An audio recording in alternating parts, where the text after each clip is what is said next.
Hello नमस्कार दोस्तों। आज की इस वीडियो में हम करेंगे पिछले 2 दशक के सबसे रेवोल्यूशनरी बजट का फुल पोस्टमार्टम और करेंगे फुल एनालिसिस।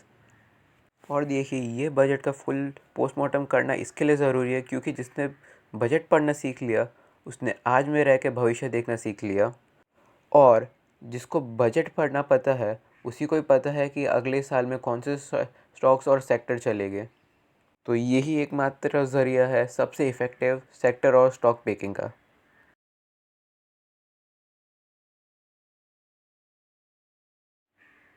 तो चलिए शुरू करते हैं। इस बजट के सबसे ज़्यादा बड़े उद्देश्य क्या थे? इस बजट का सबसे पहला उद्देश्य था जो सुस्त और ठंडी पड़ी इकोनॉमी है उसको इनकम लेड ग्रोथ देना वापस से, ताकि इकोनॉमी का चरखा वापस से चलता रहे। आइए डिस्कस करते हैं न्यू टैक्स स्लैब के न्यू टैक्स रिजीम के बारे में। जो नील इनकम की लिमिट पहले 7 लाख हुआ करती थी, अब वो बढ़ाकर हो चुकी है 12 लाख। मतलब आपकी इनकम 12 लाख है तब तक आपको शून्य टैक्स देने का है। और बात यहीं तक नहीं रुकती, 75,000 की रिबेट आप और ले सकते हो, तो फिर आपकी नील इनकम की लिमिट हो गई 12,75,000। तो अब आइए डिटेल डिस्कस करते हैं कि कितनी इनकम के ऊपर आपको कितना टैक्स देना पड़ेगा। आपकी इनकम पहले 2.5 लाख तक थी तब भी आपको कोई टैक्स नहीं देना पड़ता था, अब भी कोई टैक्स नहीं देना पड़ता है। पर पहले आपकी इनकम 2.5 लाख से 4 लाख के बीच में थी तो आपको 5% टैक्स देना पड़ता था, अब वो घट के हो चुका है 0। पहले आपकी इनकम 5 से 8 लाख के बीच में होती थी तब आपको टैक्स देना पड़ता था 20%, पर वो अब हो चुका है घट के 5%। पहले आपकी इनकम अगर 8 से 10 लाख के बीच में तो आपका वही टैक्स पहुंच जाता था 10 लाख, 10%। और वही आपकी इनकम 10 से 12 लाख थी तो आपको 30% तक का टैक्स देना पड़ता था, जो अब घट के हो चुका है केवल 10%। और आपकी इनकम मान लीजिए पहुंच जाती थी 15 लाख के पार, तब आपको देना पड़ता था 35% टैक्स, वो अब घट के हो चुका है 15% खाली। और मान लीजिए आपकी income max to max 16 lakh touch करती है, तब आपको देना पड़ता है 20% का टैक्स। आपकी इनकम 24 लाख क्रॉस करती है तब आपको देना पड़ता है 25% का टैक्स। और आपकी इनकम 24 लाख से ऊपर है तब आपको देना पड़ता है 30% का टैक्स। और दोस्तों, मैं इसी के साथ आपके साथ शेयर करना चाहूँगा कुछ पुराना डेटा कि कौन से साल के अंदर नील रिटर्न फाइल करने की तक की मिनिमम अमाउंट कितनी थी। 2005 तक के आपकी इनकम 1 लाख तक की थी तब आप नील रिटर्न फाइल कर सकते थे।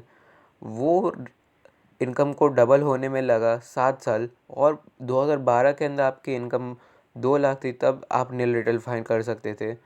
2014 में आपकी इनकम 2.5 लाख थी तब आप नील रिटर्न फाइल कर सकते थे। 2019 में जब आपकी इनकम 5 लाख हो गई तब आप नील रिटर्न फाइल कर सकते थे।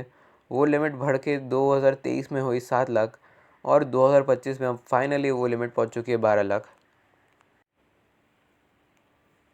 तो आइए एक एक करके डिस्कस करते हैं कौन से सेक्टर्स हो गए सबसे इफेक्टेड। सबसे पहले FMCG and consumer durable sector. जैसे कि इस बजट के अंदर टैक्स के अंदर रिलीफ दिया गया है तो फिर ज़्यादा से ज़्यादा लोग खर्च कर सकेंगे, तो इससे एफएमसीजी यानी कि खाद्य पदार्थ के सेक्टर भागेंगे। और कंज्यूमर ड्यूरेबल जैसे कि washing machine, TV, AC, refrigerator, ये सारे सेक्टर्स भागेंगे। और एफएमसीजी के बढ़ने का एक और रीज़न ये भी हो सकता है कि जैसे कि जन धन योजना के तहत मिलती हुई धनराशि बढ़ रही है। अगर लोग के पास ग्रामीण इलाकों में ज़्यादा धनराशि होगी तो फिर वो ज़्यादा खर्च कर सकेंगे। तो आइए इसी के साथ डिस्कस करते हैं एफएमसीजी के सेक्टर के तेज़ घोड़े जो भाग सकते हैं। सबसे पहले है इस लिस्ट में आईटीसी लिमिटेड। आईटीसी लिमिटेड अभी 430 के भाव के ऊपर ट्रेड कर रहा है, पर पूरी पूरी संभावना है कि ये 525 क्रॉस करेगा इस साल के एंड में। और कंज्यूमर सेक्टर की बात हो और नेस्ले का नाम ना है ऐसा तो बन ही नहीं सकता। नेस्ले जो अभी ट्रेड कर रहा है करीब करीब 2,200 के भाव पे, ये 2,500 से 2,600 क्रॉस करता हुआ दिखेगा इस साल में। और जैसे जैसे अर्बन डिस्पोजेबल इनकम बढ़ेगी तो फिर वैसे वैसे लोग ज़्यादा सोना खरीदेंगे, नई घड़ियाँ खरीदेंगे। तो फिर उस हिसाब से टाइटन भी बढ़ने की पूरी पूरी संभावना है। टाइटन अभी 3400 के भाव में ट्रेड कर रहा है, पर पूरी संभावना है कि ये 3800 या तो फिर 3,750 के ऊपर जा सकता है। और लोगों को पता नहीं होगा पर रिलायंस रिटेल में भी बहुत ज़्यादा ही बड़े काम कर रहा है। इसके लिए जो रिलायंस अभी 1250 के भाव पे मिल रहा है पूरी संभावना है कि इस साल के अंत के अंदर 1500 क्रॉस करता हुआ दिखे।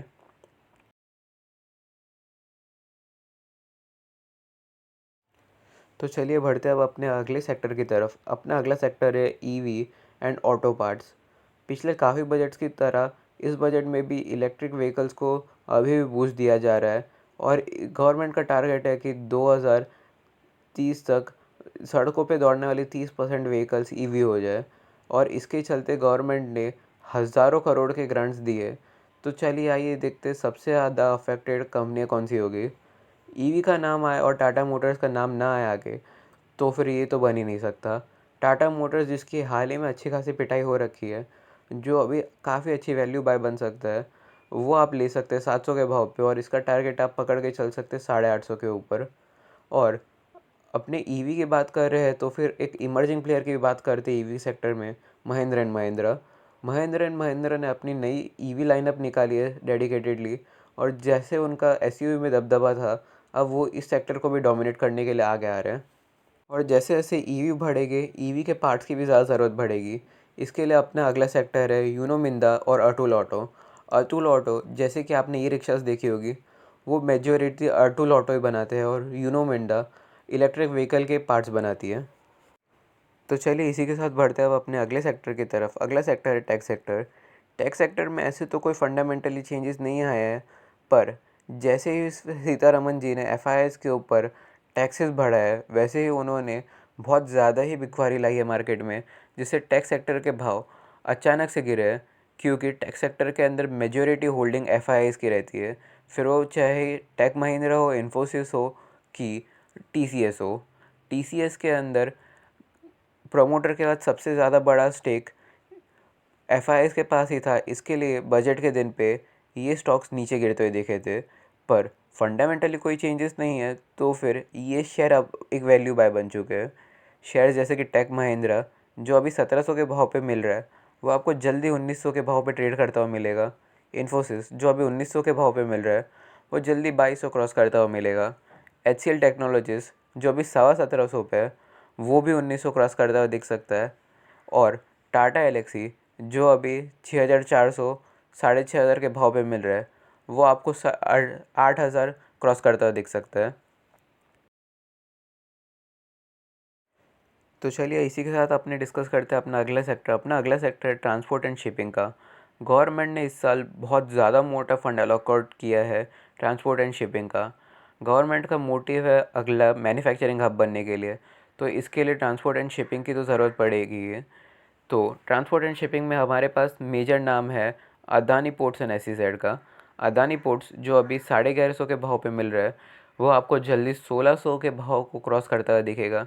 यानी आपको एक 33% से ज़्यादा का गेन देखने मिल सकता है। और उसके बाद अगला एक नाम है हिडन जेम का, ग्रेट ईस्टर्न कंपनी।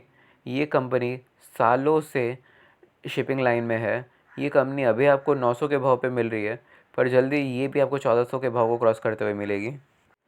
तो चलिए इसी के साथ अपने बढ़ते अपने अगले सेक्टर की तरफ, infrastructure sector. One of the major spending जो आई इस बजट में, वो रही इंफ्रास्ट्रक्चर सेक्टर के ऊपर। गवर्नमेंट ने करीब करीब 1.5 लाख करोड़ का एलोकेशन दिया इस सेक्टर को, और बहुत ज़्यादा संभावना है कि ये सेक्टर बहुत ज़्यादा बूम करेगा। अपने इंफ्रास्ट्रक्चर सेक्टर से ऊपर आए उससे पहले, इंफ्रास्ट्रक्चर सेक्टर का एक छोटा सा पार्ट है वाटर इंफ्रास्ट्रक्चर, उसके ऊपर थोड़ी सी बात करते हैं। गवर्नमेंट ने इस साल 1 लाख करोड़ देने का वादा किया है वाटर इंफ्रास्ट्रक्चर सेक्टर को, जो अर्बन के अंदर ज़्यादा पानी की खपत हो, उसके लिए ज़्यादा वाटर रिसोर्सेज को तैयार कर पाए।